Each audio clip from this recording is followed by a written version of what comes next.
Here's what you're gonna notice. Nehemiah discovers his calling at the intersection of three things. You will discover your calling at the intersection of three things. And I love diagrams, so I got a diagram for you. Okay, here we go. So here's what this looks like. Is category number one is slide one. You're gonna find it at the intersection of number one, affinity. What's your affinity? Now, look at this. This is Nehemiah 2:1. It says, in the month of Nisan, in the 20th year of King Artaxerxes, when wine was brought for him, I took the wine and gave it to the king. Now, I'm gonna point a few things out to you. I had not been sad in his presence before. So the king asked me, why does your face look so sad when you are not ill? This can be nothing but sadness of heart. And I said to the king, may the king live forever.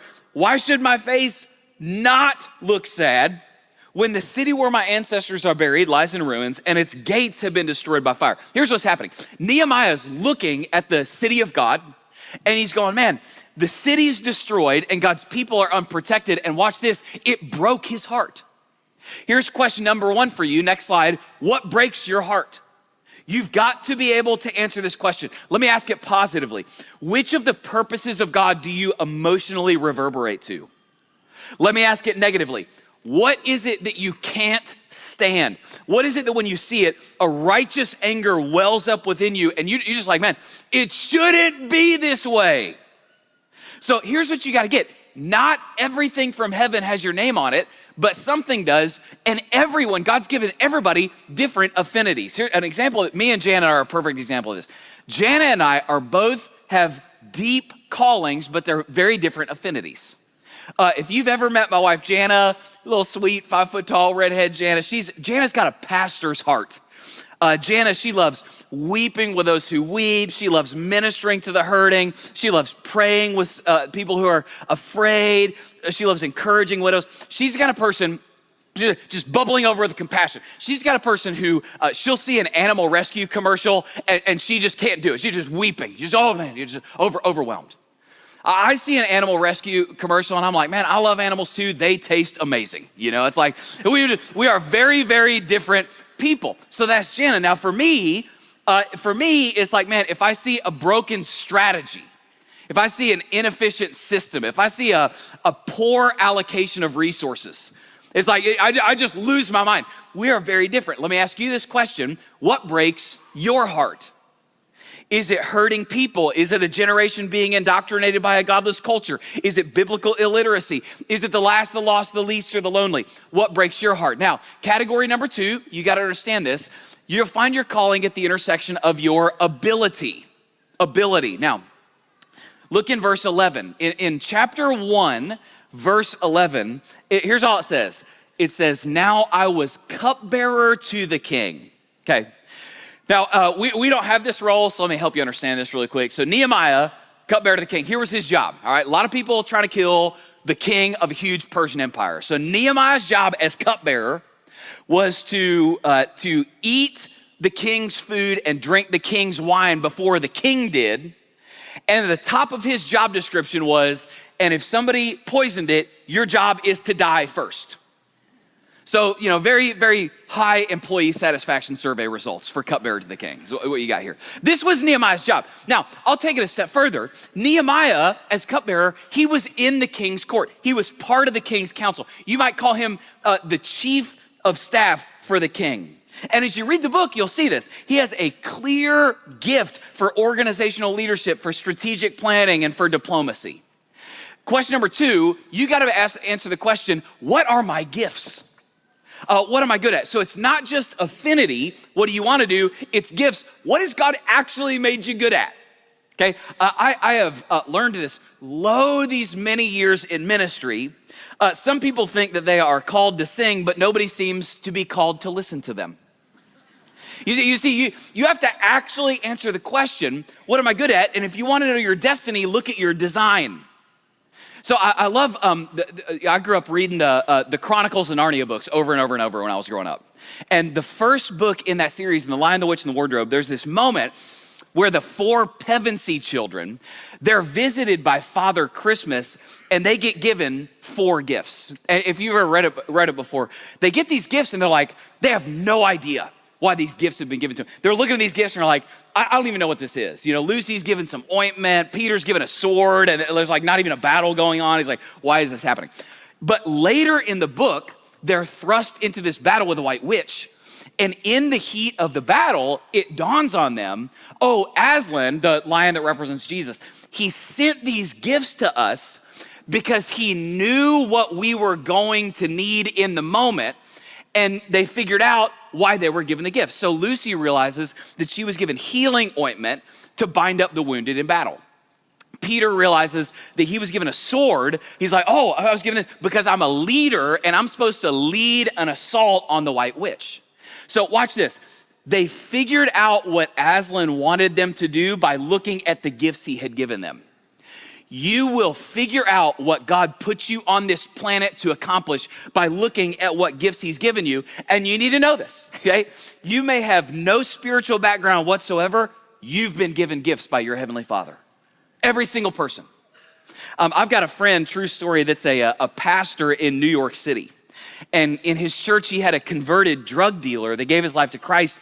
And he came and he just wanted to be used by God. So he's looking for a leadership role in the church. And they said, well, what are your skills? And he was like, man, I don't think I got any skills. And they were like, well, just tell us, what did you do before?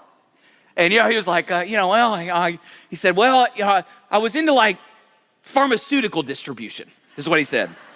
And they started digging and they figured out about his background, and they figured out eventually that actually he had like really strong street smarts and business sense, was good at organizing, was good at seizing opportunities. And eventually they discipled this man, put him over administration of the church, and the church grew. So this is what God will do in your life, is he'll use your background and your gifts, and that will point you to your calling. We have thousands of people all over our church who this is their story. There's a man at our Firewheel campus. His name is Steve Juries. I love Steve. Steve has a background of many years in school administration. And Steve was one of the guys at some of the ISDs in Dallas that at his school, he helped design the system to get people, students, and buses on and off the properties at the beginning and end of the day as efficiently as possible. Well, our Firewheel campus started to grow. Firewheel campus, you guys are causing us problems because you're growing too fast. And as the Firewheel campus, as you all were causing us problems, we started having all these parking problems at Firewheel. Well, Steve was like, man, he looked at his gifts and he went, oh, I'm good at this. And Steve stepped forward to lead the parking team, designed a system to get people on and off the property at Firewheel, solved our parking problem. Now, some of you are like, get Steve to Rockwall. Get that dude over here. Well, we love Steve, but this is his story. We have people all over. Beth Ross at our Rockwall campus. She's a diagnostician in special education vocationally. Amazing with people with special needs. And guess where she serves? Every week in our SOAR ministry to people with special needs, she's back there making sure that they're cared for, that they're loved, that they know that they are possessing dignity and value, that they are loved by God, that their church loves them, man. And she's back there giving her gifts every week for their purposes. The guy that oversees our security teams at Lake Point, all of our security teams, his name is Scott Locke. Scott is a former Marine Corps colonel. Now, you just got to know this, man. If anybody were to ever try to harm the people of Lake Point, here's the thing, man. Jesus loves you, but if necessary, we will send you to see him. See, Scott has this gift. He just has this amazing gift. And you'll see this. You will find this in your life, that your calling is at the intersection of affinity and ability. Now, next slide. Third category, you'll find it at the intersection of necessity. Necessity. Look at verse 3. Nehemiah says, why should my face not look sad when the city where my ancestors are buried, it lies in ruins, and watch this, and its gates have been destroyed by fire. Now, just to put this in perspective, so what's happening here is Nehemiah's looking at his homeland of Israel, and he's going, man, if they don't have a secure border, they're open to invasion by anybody. And so he's going, man, what they need is they need a wall, because unless they got a wall, then anybody can come in and ransack the city. And he realized, man, that wall, this Nehemiah says, that's not a want, that's a need. Nehemiah asked the question, where is the need? and he reverberated to his calling. Now, this category is a little different than the other two, because watch this. The first two categories, honestly, they were all about you. What do you want? What are you good at? But this third category of necessity is about God and his glory and his kingdom, and where's the need? You know, at Lake Point, a lot of times we'll use this word volunteer. We'll use the word volunteer. And that's a fine word. There's nothing wrong with that word. But I just want to point this out. The Bible never uses the word volunteer. The Bible word isn't volunteer, it's the word servant. Jesus took the form of a servant. And there's a difference between the heart of a volunteer and the heart of a servant. When you volunteer, it's about your fulfillment. When you serve, it's about building his kingdom. When you volunteer, a volunteer asks, oh, what would I enjoy doing? A servant asks, where can I be the greatest help? And can I just say this, man? I just want us to get this. Y'all, Jesus died for you, but it's not all about you. It's about him and his kingdom, his name and his glory. Now, here's what you're gonna find, okay? So you're gonna find your calling at the intersection of affinity, ability, and necessity. If you can find the thing in your life that intersects in all three of those categories, that is what the Bible calls your calling. That's what you were put on earth to accomplish. And only you can answer those questions and figure out what God has called you to do. Now, warning. As soon as you figure out your calling, you will feel fear.